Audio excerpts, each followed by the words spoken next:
norte de Río de Janeiro, muy cerca de Alemão. Qué increíble, Débora, que ayer hasta ahora básicamente comenzamos a hacer la introducción de los primeros videos, de los primeros bosquejos, y es verdaderamente impactante lo que hemos vivido hoy y te diría hasta este momento, porque no está claro, Débora.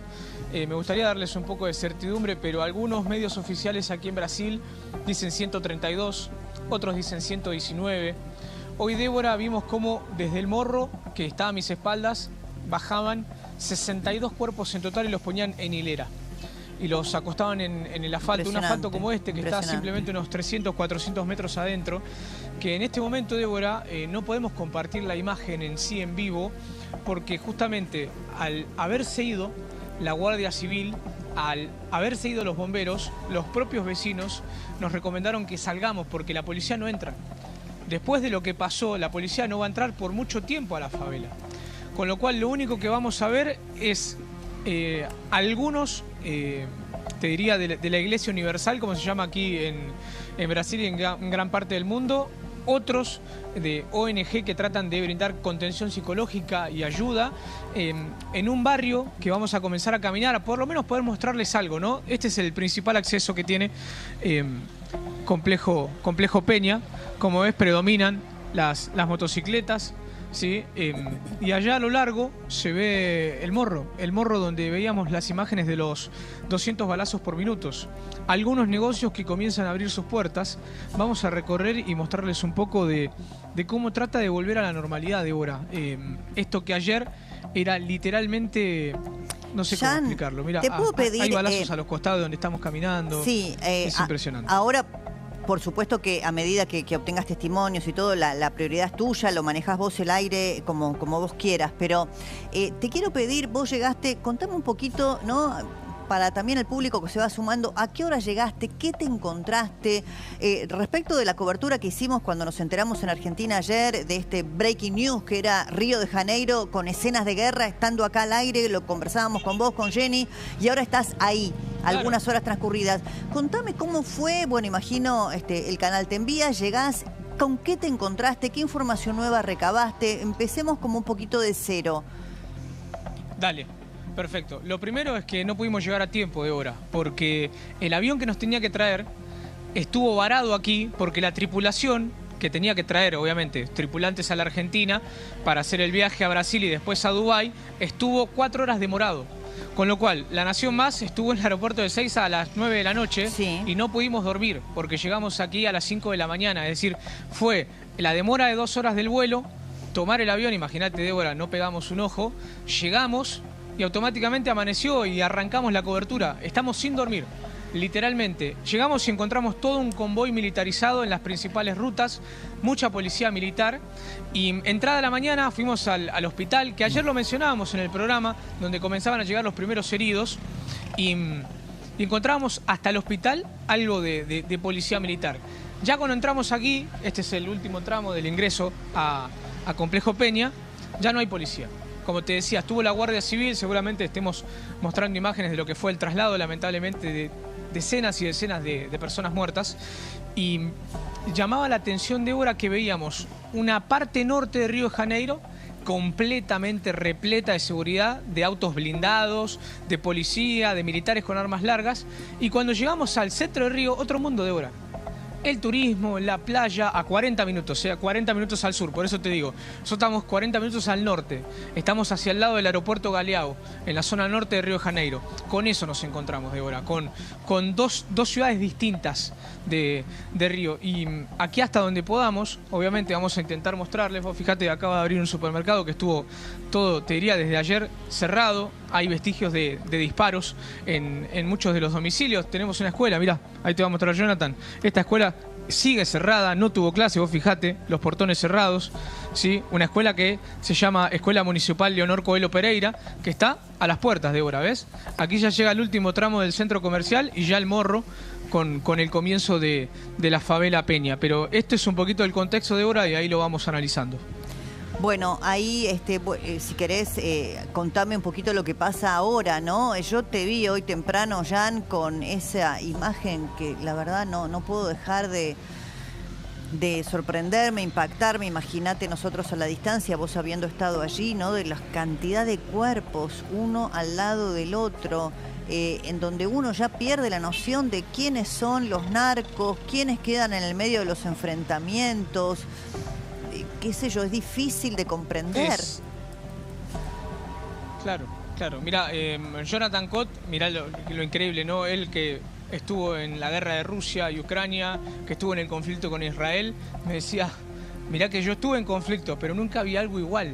La hilera, Débora, eran 50, 100 metros de uno al lado del otro, cadáveres. Irrespirable, Débora, muchos en estado de putrefacción. Dios mío. No se podía entender y ¿qué veíamos? Que en vivo seguían llegando autos y seguían bajando cuerpos. Aparte, por eso yo te decía y le pedí ayuda a Gustavo Carabajal. Hola Jenny, le pedí ayuda de que díganme qué estamos viendo, qué es esto. No, claro. Sumado a eso, estamos hablando de cuerpos decapitados, vos lo viste en vivo y en directo, arma blanca, disparos directo a la nuca. Estamos hablando de una situación realmente terrible lo que se vio durante la mañana del día de hoy. Lo que decían Jenny es que esos cuerpos, vos ayúdame, los encontraron en la zona de los bosques de arriba de la favela. Por eso, ahí es donde yo entro en la pregunta y lo charlo con vos, con Débora, con todos.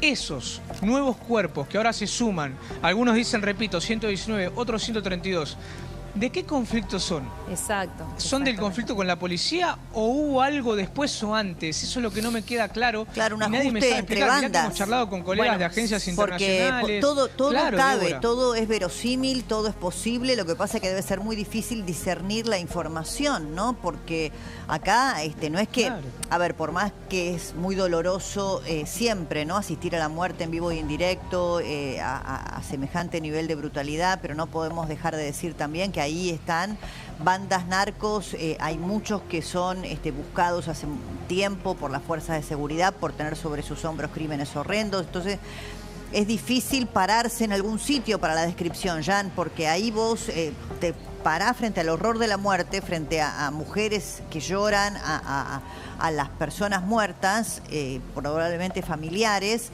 Pero al mismo tiempo entendemos que ahí hay un nido de criminalidad también. Entonces es muy difícil.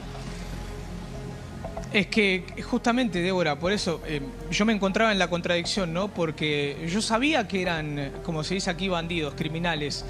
Pero no estás exento de ver esa escena dantesca.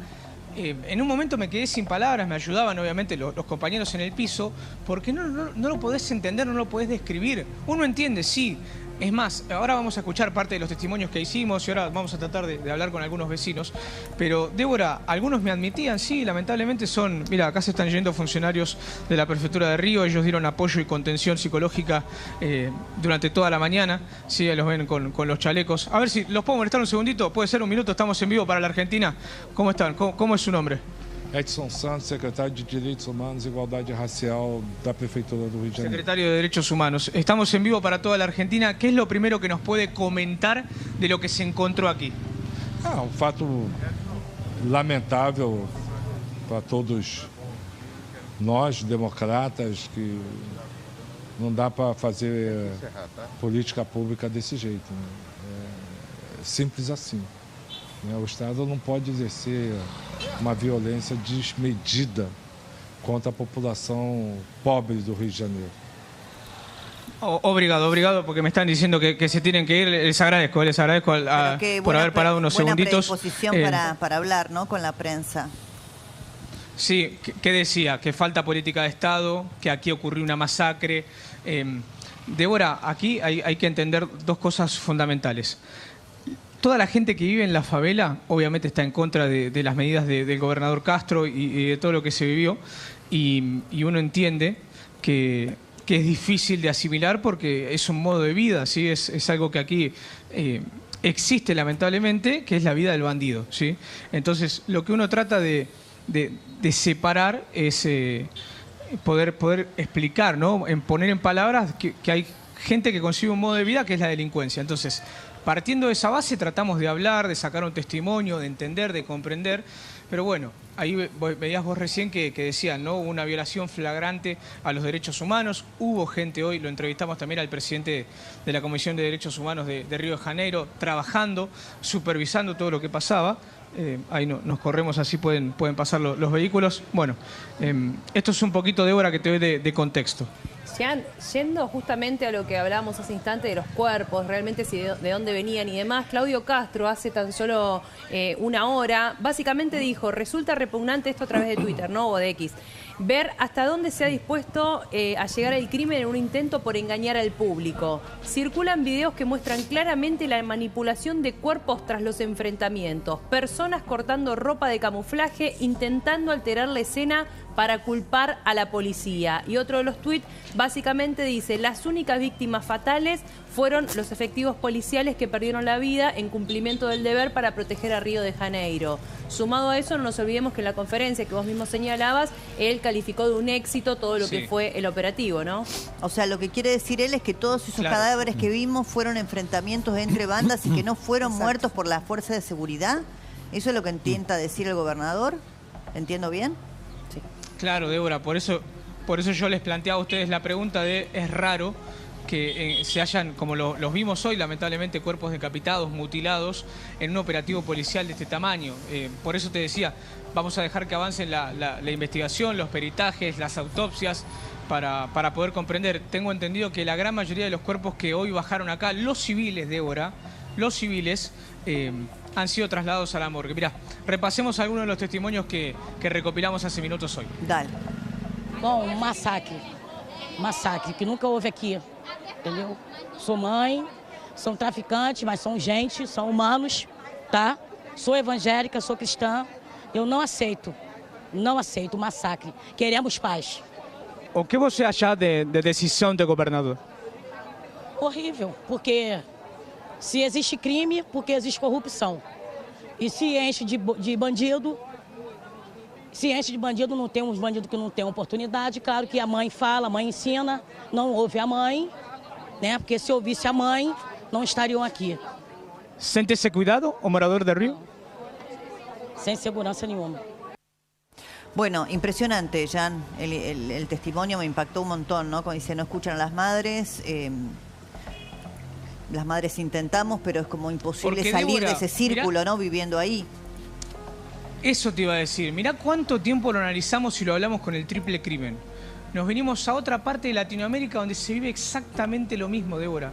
Mirá, ahora no... Vos estuviste en Perú, además, Jan. Nos tenemos que mover justamente porque, aparte de estar en Perú... Hace nada, ahora 3 nos semanas. movemos un poquito más a las afueras porque...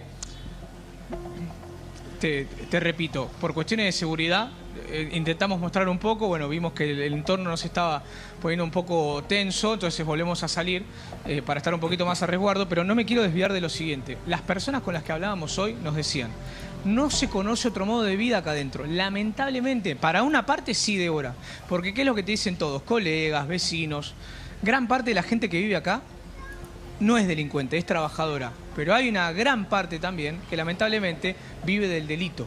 Y ahí es donde estas madres te decían, bueno, pero nosotros no tenemos asistencia, nosotros necesitamos políticas públicas. Mirá, hoy hablaba con una persona fuera de micrófono que me decía, yo vivo en el centro de Río. Y le digo, bueno, ¿qué entendés que pasó acá? La falla de la política pública. Así me lo dijo Débora y me empezó a explicar en un portuñol que se podía entender.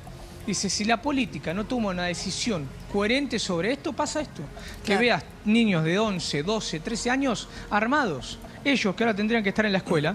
Vos fíjate que lamentablemente están en la calle, ¿no? Hay tantos niños que están acá al costado de nosotros, ¿sí? Familias enteras, ¿sí? Que lamentablemente se ven en la contraposición, ¿no? De lamentablemente tener que atravesar esta problemática. Sí, Jan, quiero sumar a Hugo Machiavelli.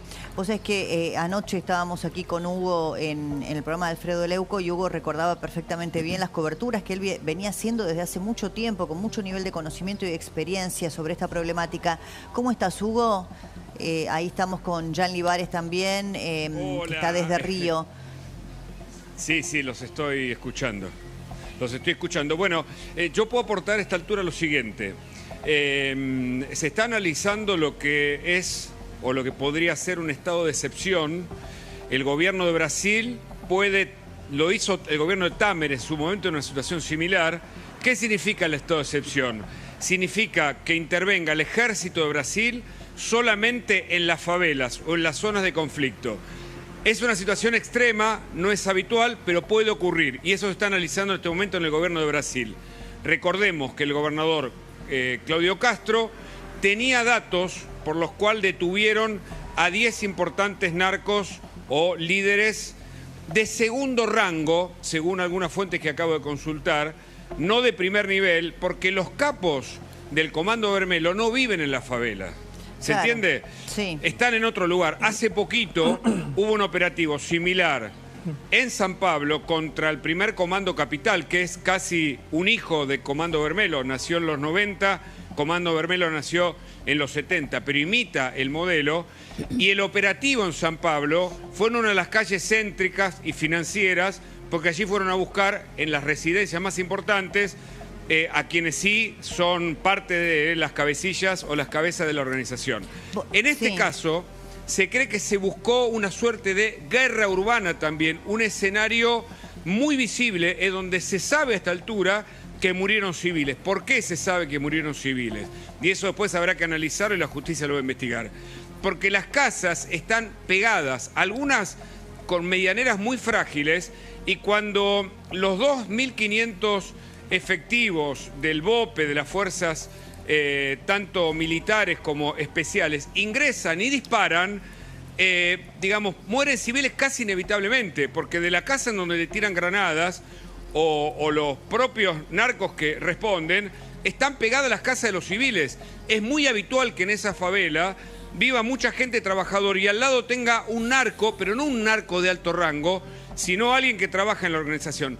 10 personas de las detenidas son, digamos, organizadores, pero no son las cabezas de Comando Vermelho. Por eso a esta altura en Brasil se preguntan si el operativo estuvo todo lo bien pensado, porque si bien es una investigación de hace un año que se lleva adelante allí en Río de Janeiro, las consecuencias no han sido las deseadas por la cantidad de muertos que se sabe a esta altura corresponden a civiles, más allá del ajuste de cuentas que hubo tras lo que fue el operativo que avanzó sobre las 2 villas más comandadas por el Comando Vermelho allí. Ahora, Hugo, mientras vos hablás, tanto Jan como Jenny asienten, porque es la información que ellos también han recogido, sobre todo Jan, que está en el lugar, pero vos investigaste al Comando Vermelho, ¿verdad?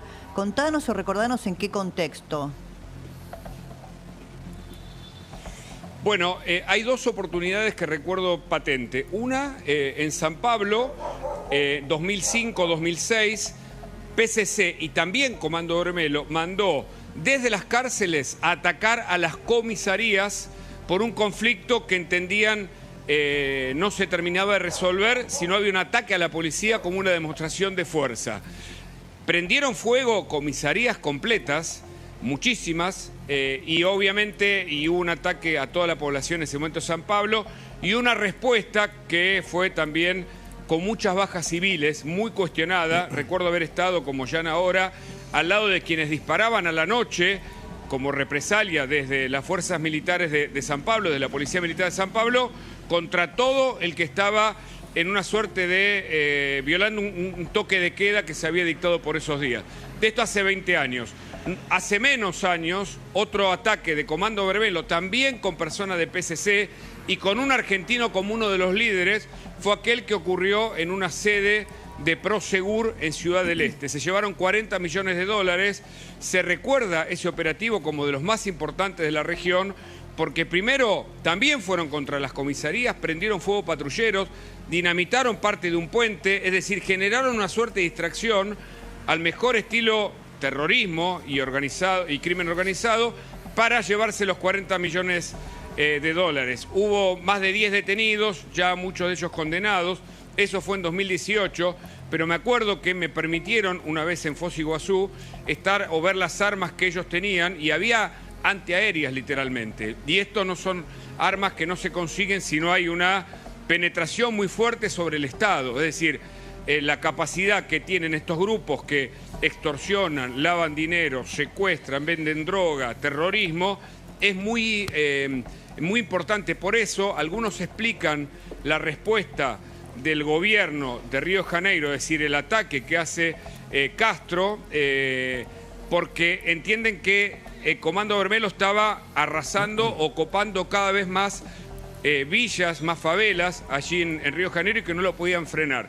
Por eso, a lo largo de muchos meses hizo una investigación, sabían dónde estaban 10 de los cabecillas de la organización, pero que no son los capos del Comando Bermelo, sino que decimos son segundas líneas. Es decir, es una organización que se sabe está en la Argentina, se sabe que lavó dinero en Córdoba a través de criptomonedas, se sabe que tiene relaciones con Paraguay, especialmente con la gente que comanda la zona de Pedro Juan Caballero, donde está la mayor cantidad de marihuana por hectárea, y también tienen conexiones con Bolivia, de donde extrae justamente la cocaína de más alta calidad.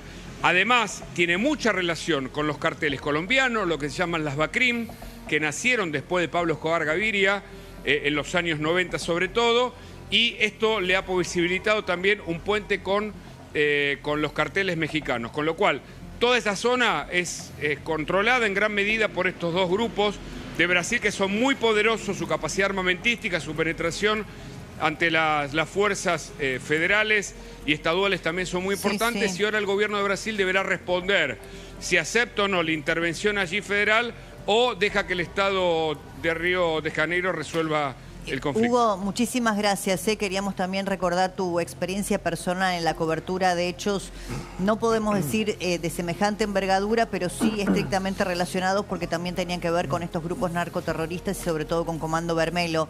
Gracias, Hugo. Beso enorme. Un gusto, Débora. Un gusto. Saludos a todos. Gracias. Bueno, Jan, regresamos con vos, ¿no? Mucho de lo que contaba Hugo, también lo había comentado Jenny, ¿no? En estas horas respecto de la penetración aquí en la Argentina, de causas que habían tenido como protagonista, ¿no? El tema del lavado por parte de estas organizaciones criminales y el tema del armamento, ¿no? Realmente hoy escuchaba AK-47, una serie de armas que, bueno, solo podrían tener fuerzas militares de élite. Paralelo, Débora. Literalmente es un mundo paralelo, porque la policía no ingresa hace tiempo.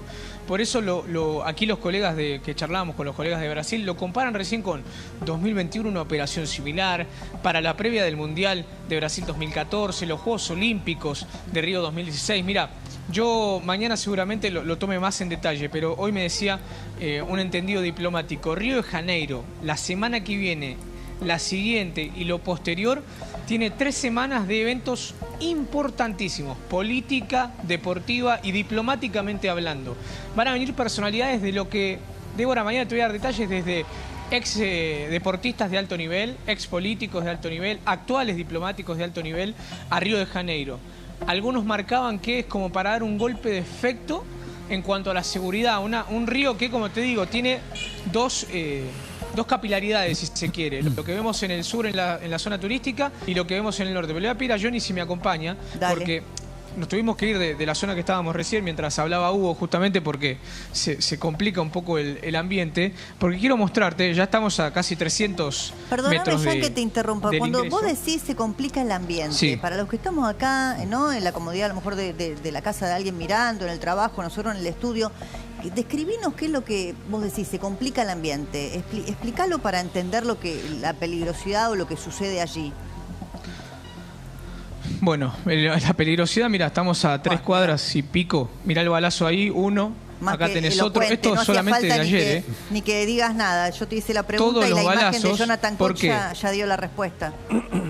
Claro, porque aparte, Débora, no es amigable que esté la prensa en la entrada de una favela. Repito, no hay policía. No hay policía acá. La Guardia Civil se retiró, como ustedes veíamos recién, entrevistamos a una de las personas que daba apoyo y contención psicológica, gente vinculada a los derechos humanos. Acá no está la policía. ¿Sí? Eso que ven ustedes allí es el grosso de Peña, ¿sí? De la favela, una de las favelas más calientes que tiene el norte de Río de Janeiro. Por eso te decía que tratábamos de mostrarte hasta donde podíamos. Sí, vos fijate la cantidad de movimiento que hay, una favela que trata de volver a tener normalidad con lo que mostrábamos hace minutos, Débora. Hoy a la mañana bajaron acá unos 500 metros y estuvimos trabajando en vivo toda la mañana, 52 cuerpos, 52 muertos, que en teoría, como marcabas vos y Jenny, vamos a saber de qué son, si es de una trifulca entre bandas, si es un ajuste de cuentas. si tuvo algo que ver la policía o no, la policía militar. Aquí le echan todos, absolutamente todos, la culpa a la policía. Pero como marca Jenny, uno duda si un policía puede decapitar a una persona. ¿Por qué lo haría? ¿Bajo qué concepto? Bueno, son preguntas que van a ir vislumbrándose con la investigación, con la intervención. Bueno, el gobernador, como decía Jenny, habló hace un rato. Lula da Silva también muy presionado. Vamos a ver qué decisión toma. Anoche hubo una reunión importante en el Plan Alto. Bueno, decisiones políticas, Débora, que como te decía ya van por otro carril, pero este es el contexto de Río de Janeiro. Sí, esto es Río de Janeiro, lamentablemente, en la zona caliente. Impresionante lo que contá, Jan. Hoy escuchaba también a un argentino que hace muchos años que vive allí, que también trabaja en cuestiones de comunicación y prensa, y decía que estar en las entradas de una favela, teniendo en cuenta la ausencia, ahora hay otro tipo de atención puesta ahí, pero en cualquier situación, como no puede entrar la policía, que cualquier persona que ven, que ellos le llaman gringo, digamos, alguien que no es del lugar, o claro, periodista o extranjero, y tiene un 10% de chance de salir ileso. El boleto picado, Débora. Tiene el boleto picado, tiene el boleto picado. Es así, es así. Bueno, vamos a compartir también, mientras hablamos con Jenny, que tiene mucha información para comprender qué es el Comando Vermelho y el espejo, como digo yo, el espejo en el que tenemos que mirarnos, que es Brasil, desde la Argentina, para entender también cómo ha operado el Comando Vermelho y qué penetración tiene en la región y en la Argentina particularmente. Jenny. Exactamente, Débora. Y hacíamos mención ayer un poco a que habían llegado a nuestro país y precisamente tiene que ver con esta organización criminal que recordemos que en el Ministerio de Seguridad lo tomaron efectivamente como una organización narcoterrorista. Esto lo había anunciado Patricia Bullrich, que tiene dos focos en nuestro país. Precisamente lo que es el lavado de dinero, que recién también hacía mención Hugo Machiavelli, y lo que es el tráfico de armas. En cuanto a la base logística, es uso de empresas que tiene que ver con las criptomonedas y por otro lado vínculos con las redes narcos. Vamos a pasar a ver, por ejemplo, algunos de los hechos que ocurrieron en los últimos tiempos. Septiembre del año 2023, Operación Cripto. La justicia argentina desmanteló una red que lavó dinero del comando. Recordemos que los cabecillas eran el chino Han Wan y también el brasileño Marcelo Clayton Alves de Souza. Ambos están prófugos. Si contamos un poco de los detalles que tiene que ver con esta operación cripto, mientras vamos cambiando la placa, fíjense esto porque es muy importante. Alves vivía en Nordelta, algo muy habitual en los narcos y que tiene que ver con lo que decía recién Machiavelli y por qué se cree que fueron los segundos mandos los que terminaron con en el día de ayer que detuvieron, recordemos, 10 y que dicen que no fueron en realidad los líderes y a los que están buscando y que todavía hay pedido de captura y ayer mencionábamos uno, porque no viven en las favelas, viven en otros lugares. En nuestro país, por ejemplo, uno de los lugares más habituales es en Nordelta. Lavó más de 520 millones de dólares mediante billeteras virtuales, empresas fantasma y compra de bienes. Algo que sabemos que es sumamente habitual cuando vienen a lavar dinero. Y no es solamente con esta organización criminal, sino es con todas las organizaciones criminales que están en nuestro país. 8 imputados condenados a 3 años de prisión en suspenso y multas por 2.460 millones. Vamos a otra, justamente, de las operaciones que tienen que ver con los narcoaviones. Marino Dilbaldo Pinto de Brown, del Comando Vermelho, que operaba desde Corriente. Montó pistas clandestinas para vuelos cargados con cocaína, hacia Brasil. Esto es muy habitual también, lo hemos contado. Están las pistas clandestinas, no solamente en Corrientes, sino en otras provincias de nuestro país. Hace poco nos enteramos también en Entre Ríos que sucedía lo mismo. Y desde el Comando Vermelho lo llevaban a cabo en esta provincia. Otro de los puntos tienen que ver justamente, si vamos cambiando la placa, con Jimmy Medina Ávila, chileno. Pero ¿qué pasa? Fue criado en Río de Janeiro, integrante del Comando Vermelho. Fue detenido en 2020 en el conurbano bonaerense. Si les parece, vemos qué hizo este hombre también muy peligroso, que estaba prófugo de la justicia brasileña por narcotráfico y 14 asaltos a joyerías. En nuestro país hizo una banda que robaba en Parque del Luar, en Bella Vista y también en Villa de Mayo. Hemos visto gran cantidad de robos, por sobre todas las cosas, en Parque del Luar, en donde, por ejemplo, terminaron asesinando a un comisario en uno de esos ingresos a las viviendas. Vamos Jenny, sí. quiero hacer un puntito antes porque vos diste en la placa anterior todo lo que estaba vinculado con las formas de lavado de dinero. Como vos bien dijiste, no solo de esta organización, sino de todas las organizaciones criminales que buscan a través de los criptoactivos y la manera de lavar dinero. Pues les quiero preguntar a Carlos. Carlos, acá cuando decimos que una de las maneras del combate al narcotráfico es mirar la pata financiera, ¿no? La ruta del dinero, las medidas restrictivas que pueden tener los países para controlar los bienes y el capital, es una de las maneras de combatir al narco. No solamente la policía, el encarcelamiento, es decir, el rol de la justicia, también las leyes vigentes vinculadas con los movimientos del dinero. Por supuesto, Débora. Argentina de alguna manera te permite algo que no permite Brasil, por ejemplo. El tema de las billeteras virtuales que ahí decía Jenny, en Brasil es muy complejo hacer eso, porque hay más regulaciones. En cambio, en la Argentina es un poco más fácil, lo que decía Jenny también, de todo lo que es el tema de joyerías y todas esas cosas que obviamente es más fácil hacerlo en nuestro país que poder hacerlo. Y además lo que tenés que tener en cuenta también es que están evadiendo desde Brasil, haciendo operaciones en la Argentina y obviamente que eran fuera del fisco de Brasil en todo lo que es el análisis que tienen que hacer allí. Es que es una de las patas de combate contra el narco, no solamente lo que hacen las fuerzas de seguridad, no solamente la adhesión política de los gobiernos, no solamente que la justicia actúe, sino también la parte financiera, fundamental. En la parte financiera, Brasil es lo más parecido a los Estados Unidos, digamos. Tiene muchos controles a través de la Comisión Nacional de Valores de Brasil, que es de alguna manera el ente regulador, pero regula mucho más que lo que puede ser acá todo el escenario, el mundo cripto, las billeteras virtuales. Obviamente hay más facilidad para hacer ese tipo de operaciones. Y déjame que te diga algo que es muy importante, porque en estos momentos hay una reunión en Planalto. Planalto es la sede de donde está Luis Lula da Silva, una reunión de gabinete para ver qué hace el gobierno de Brasil con respecto a esta crisis. Y la otra información es que emisarios de Donald Trump han llamado a Luis Lula da Silva para ver cómo va a hacer, si el Estado va a intervenir directamente, porque desde Estados Unidos están pidiendo que haya una especie de intervención porque consideran algo muy parecido a lo que pasa en Venezuela. Sí, Jenny, seguimos con vos. Sí, si te parece, seguimos con las placas y mientras hablamos esto, quiero mencionar algo muy cortito que tiene que ver con lo que también pasa en nuestro país y que lo señaló la ministra Patricia Bullrich, el hecho de lo que es alerta máxima en nuestras fronteras. Esto no quiere decir nada en cuanto a enviar más cantidad de efectivos policiales, sino a controlar más y por sobre todas las cosas a ciudadanos de Brasil, por supuesto, por si llega a haber alguna fuga de lo que es gente del Comando Vermelho llegando a nuestro país, y hay que puntualizarlo y mucho. Fíjense cómo sigue esto. Operación Dacobo y las armas. Septiembre del 2023. Brasil ejecutó la Operación Dacobo contra el tráfico de armas hacia el Comando Vermelho y el PCC. En Paraguay, Diego Hernán Diricio y su esposa Julieta Nardi importaron más de 43.000 armas desde Turquía, Serbia, República Checa y Eslovenia. Vamos a ver dónde encuentran a esta persona, justamente que lo que señalaban que las armas estaban adulteradas en Ciudad del Este, en Ciudad del Este y terminaban donde puede ser en Comando Vermelho y en el PCC. Pero fíjense dónde fueron detenidos. En Córdoba, en febrero del 2024. Impresionante. Quiere decir, esto es constante, lamentablemente es así.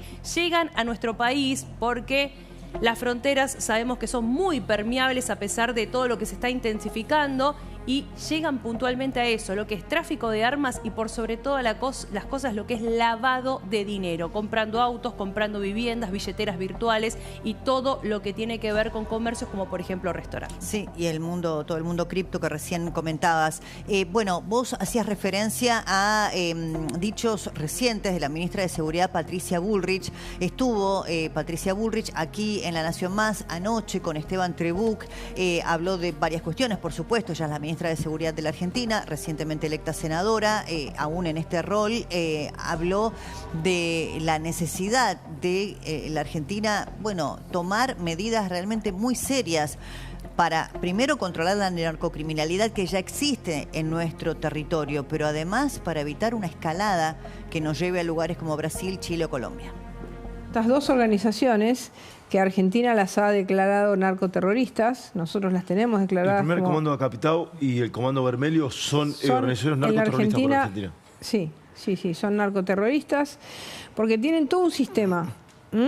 ¿Alguna vez penetraron en la triple frontera sobre todo nosotros tenemos en la Argentina 39 detenidos brasileros, de los cuales 5 son del Comando Vermelho y unos 7, 8 son del primer Comando Capital. Hemos tenido un control muy estricto de estos detenidos. ¿Están alojados en prisiones argentinas? Sí. Tenemos digamos, personas que las tenemos muy aisladas entre ellos para que no tengan ningún tipo de poder. Bueno, esto dice Patricia Burgess, súper relevante, y hay que estar muy, muy atentos a lo que pase en nuestro país para evitar el espejo de Brasil, en donde estamos trabajando en vivo con Jan Libares y todo el equipo de enviados especiales de La Nación Más. Jan, vuelvo a vos. Sí, exactamente, Débora. Para entender un poco el contexto de esto y de lo que ha pasado, lo que nos contaban hoy, y bueno, recién repasamos algunos de los testimonios, es cómo lamentablemente avanzó tanto el crimen organizado que ya es un estado paralelo. Y no hay que escaparle a esa figura porque literalmente es eso. No exagero cuando les digo, Débora, que lo que nos cuentan las personas es que primero hay demasiado poder de fuego con los más pequeños. ¿Sí? Con aquellos que dejan el colegio, con aquellos que ya tienen a sus hermanos lamentablemente adentro de una organización criminal como es Vermelho acá, que obviamente la sigla es CB y está en todo lo que ocurra de los alrededores por donde caminás hay una sigla, con lo cual una marca de territorio fuerte y constante. ¿Y qué es lo que nos pedían algunas de las mujeres con las que, te digo, eran más plausibles al diálogo? Era que el gobernador Castro pare, que no se produzca otra vez un operativo de este tamaño, de este tenor, por la cantidad de muertos, y a la vez también que haya una política pública. Vos fijate, Débora, cómo, no quiero hacer, digamos, a grosso modo la comparación con la Argentina, pero qué importante que es que haya un Estado que regule o que al menos intente meterse adentro de estas favelas para tratar de, vos fijate, ¿no? 132, 119 y puede haber más, lamentablemente, puede haber más fallecidos, ¿sí? De cerca de 200.000 personas que viven entre Complejo Peña, que es donde estamos trabajando ahora, y Alemão, que es un poquito más al sur, a unos 10 minutos de auto. ¿Cómo ha sido el narcotráfico y el crimen organizado factor fundamental de crecimiento de muchas generaciones? Y que ahora, como te digo, Débora, lo que me contaba hoy Julio, no me olvido más de ese testimonio, pues una persona que me dijo, vos si entrás en un día normal, vas a ver que en unas casas hay nenes de 11, 12, 13, con armas largas, Débora, con fusiles, custodiando una casa. Custodiando una casa. Impresionante. Así de impresionante. Jan, lo último que te quiero preguntar antes de retomar el contacto, sé que te vas a mover a otra posición para contarnos otro aspecto también informativo de lo que está ocurriendo ahora. Vos estuviste hace nada, menos de un mes, cubriendo el traslado de Pequeño J en Perú. De modo que era una cobertura con una temática similar, ¿no es cierto? Hablábamos de la narcocriminalidad, en ese caso en las zonas más complejas de Perú, adyacencias de Lima también. ¿Qué te pasa con esta cobertura que estás haciendo ahora, digamos? ¿Lo podés comparar con algo que hayas vivido antes? No, definitivamente no, bajo ninguna circunstancia, y no solo, insisto, no solo por lo de los cuerpos que lamentablemente nos tocó comentar hoy a la mañana con Jonathan Cott, sino, Débora, por el contexto de lo que se vive acá. Son miles y miles y miles de personas. Yo no sé si se percibe en cámara, pero la cantidad de movimiento que hay y de gente que aquí nos decían, colegas, taxistas, gente que trabaja acá, decía, y la gran mayoría lamentablemente no tiene un trabajo honesto. Me refiero a los que andan en las motos, esos jóvenes que vos ves que te están mirando raro, que quizás lamentablemente están observando para alguien, te están vigilando para alguien, para responderle a alguien, porque después sí ves gente honesta, gente trabajadora como en cualquier lado, pero ver lo que vimos hoy, Débora, no, literalmente no, en pocas veces he visto. Bueno, vamos a seguir, está permanentemente abierta la comunicación con Jean Libares, con Jonathan Cot, con el equipo de La Nación Más, trabajando en vivo desde Río de Janeiro. También tenemos aquí a Rodolfo Zárate, que es abogado, especialista en bandas criminales y crimen organizado, lo mismo que a Mario César Medrano Montoya, que es especialista en crimen organizado y narcotráfico. Queremos pedirles a ellos también una perspectiva, no solamente de lo que está ocurriendo en Brasil, sino de lo que ocurre ya en la Argentina y lo que podría ocurrir si no se toman las medidas adecuadas. Y con Leticia Navarro, que hoy, por suerte, Leticia, tenemos la oportunidad de verte. Fue muy, muy interesante la conversación que mantuvimos ayer. Tenés un enorme nivel de conocimiento, estás en Brasil y en un segundito estoy contigo también. Muchísimas gracias a todos por estar. En un segundo los consultamos. Antes te quiero contar que si tenés oro, joyas,